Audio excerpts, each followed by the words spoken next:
हम सनातन के परमेश्वर को फिर से एक बार धन्यवाद देते हैं कि प्रभु ने हमें वो मौका दिया कि हम फिर से एक बार परमेश्वर के वचन लेकर आपके सामने आ सकते हैं और हिंदू शास्त्र से भी कुछ उनके विषय में जानने की कोशिश करेंगे। आइए हम पढ़ते हैं लूका की पुस्तक, जिसमें यीशु मसीह को क्रूस पे चढ़ाए जाने की बात हो रही है। यहाँ पे कहता है, जो कुकर्मी वहां लटकाए गए थे उनमें से एक ने उसकी निंदा करके कहा, क्या तू मसीह नहीं?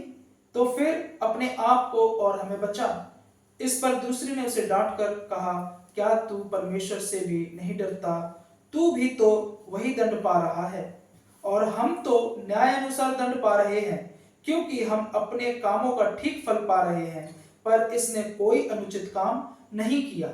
अब मेरे प्रियो, यहाँ पे देख सकते हैं कि जब यीशु मसीह क्रूस पे टांगे गए तो यीशु के साथ में दो डाकू भी टांगे गए थे, एक दाईं तरफ एक बाईं तरफ। तो एक व्यक्ति जो डाकू था, वो कहता है कि अगर तू मसीह है तो अपने आप को भी बचा और हमें भी बचा।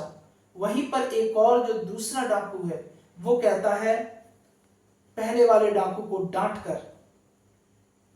क्या तू परमेश्वर से भी नहीं डरता?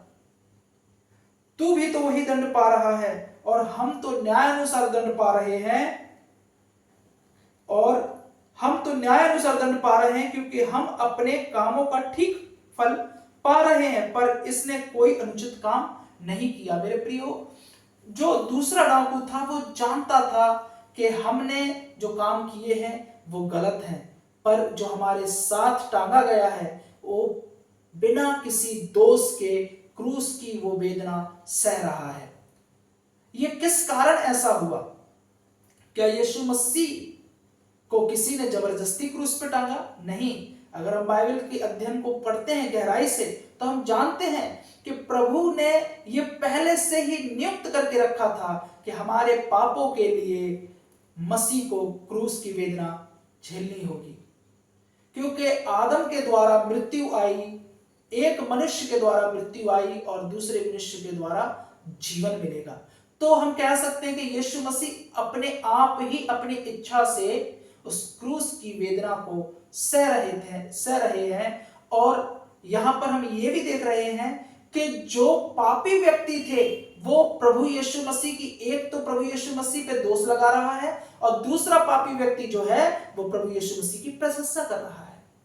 और यही बात आपको अथर्ववेद उसके 12वें कांड उसके 3334वें श्लोक और उसकी दूसरी भी आयत क्या कहती है उसे आप देखें। यहां पे बहुत साफ तरीके से कहता है, उसने पापियों की प्रशंसा की और दुष्टों ने उसकी प्रशंसा की, और वो अपने हाथों से अपने पीछे हो लिया और इसके द्वारा आप सभी मृत्यु को दूर कर देते हैं। तो ये किसके बारे में बताया जा रहा है? यहां पे हम देख रहे हैं कि यीशु मसीह अपने आप, अपनी इच्छा से, अपने हाथों के द्वारा ही वो उस क्रूस की वेदना के लिए आगे बढ़े। हम देख रहे हैं, वेदों में लिखा है कि पापी उसकी प्रशंसा कर रहे हैं। हम देख रहे हैं कि क्रूस पे जो दो पापी थे उसमें से एक पापी प्रभु यीशु मसीह की प्रशंसा करते हुए, दूसरे पापी दंड हमें मिल रहा है पापों का, वो इस व्यक्ति को मिल रहा है जिसने पाप किया ही नहीं। ये पापी प्रशंसा कर रहे हैं प्रभु यीशु मसीह की, और प्रभु यीशु मसीह भी उस पापी की प्रशंसा कर रहे हैं। कहते हैं, मैं तुझसे सच कहता हूं तू आज ही मेरे साथ स्वर्ग में होगा। क्यों? क्योंकि उस पापी ने प्रभु की प्रशंसा करते हुए कहा कि प्रभु, जब तू अपनी बादशाहत में आए तो मुझ पर अपनी नजरें बनाए रखना। या ये कहें, जैसे कि आयत कहती है, बहुत स्पष्ट तरीके से कहती है, वो व्यक्ति जो यीशु मसीह से बातें कर रहा है क्या कहता है? एक बार ध्यान से हम सुने इन बातों के लिए।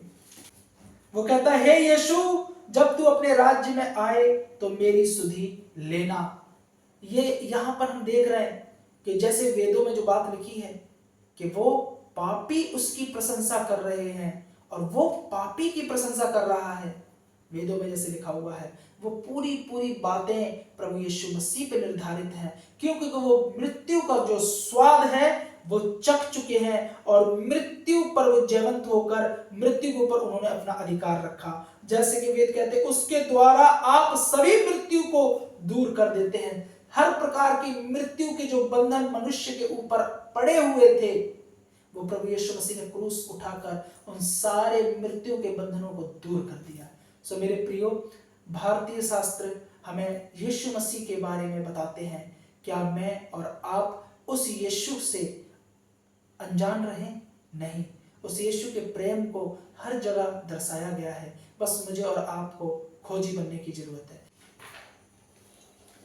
जैसे कि अथर्ववेद कहता है 3365वें श्लोक में कि आप सभी मृत्यु का स्रोत हैं, सभी जीवन का स्रोत हैं।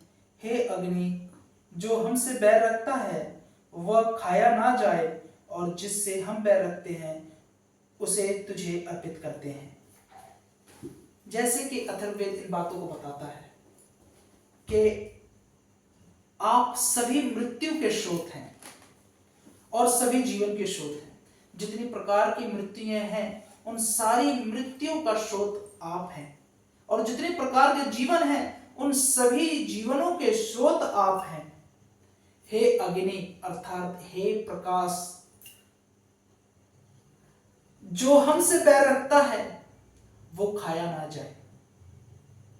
आप समझ रहे हैं इन बातों के लिए? वेद कहते हैं कि जो हमसे बैर रखता है वो खाया ना जाए, और जिससे हम बैर रखते हैं वो आपको अर्पित करते हैं। ये बातें किसके विषय में कही गई हैं, और ये बातें कितनी सरल और सीधी तरीके से हमारे जीवन पे लागू होती हैं।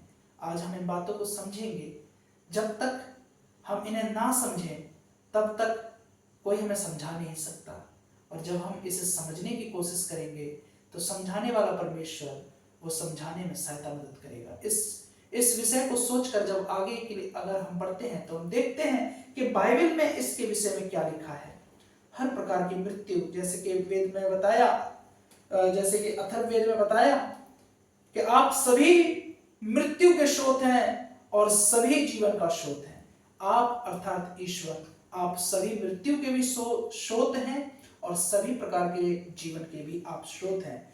आइए हम समझते हैं बाइबल क्या कहती है। बाइबल कहती है पहला कुरिन्थियों और उसकी 15वीं आयत और उसके 21 और 22वें श्लोक में कहता है, क्योंकि जब मनुष्य के द्वारा मृत्यु आई तो मनुष्य ही के द्वारा मरे हुओं का पुनरुत्थान भी आया, और जैसे आदम में सब मरते हैं वैसे ही मसीह में सब जलाए जाएंगे।